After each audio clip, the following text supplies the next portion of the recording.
Il était 6 heures ce matin quand une vanne sur cette canalisation de 30 cm de diamètre s'est brisée.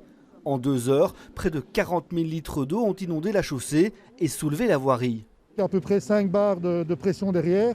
Ça fait forcément une force énorme sur le toit de la chambre qui s'est légèrement soulevé. On le voit dans les fissures qui sont dans le macadam. L'endroit est stratégique, au croisement du boulevard du Souverain, de l'avenue Parmentier et de l'avenue de Tervuren.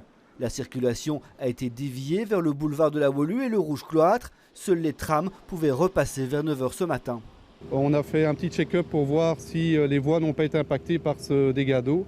Actuellement, on peut garantir aussi que la voie est stable. Donc les voyageurs et le tram peuvent continuer à circuler. Autre conséquence, l'alimentation en eau de plusieurs communes en matinée. Il y a quelques quartiers qui ont été sans eau, Kraïdem, les Hauts de Woluwe, qui sont alimentés par cette conduite et un réservoir qui est un peu plus à l'aval. Mais la situation est rétablie maintenant, donc la distribution est rétablie.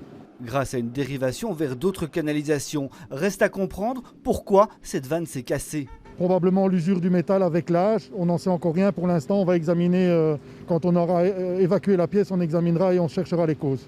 Le carrefour a été partiellement rouvert dans l'après-midi, mais la circulation restera perturbée pendant les 2 prochains jours. De son côté, Vivaco a entamé les réparations sur la conduite. Le réasphaltage est prévu pour vendredi ou samedi.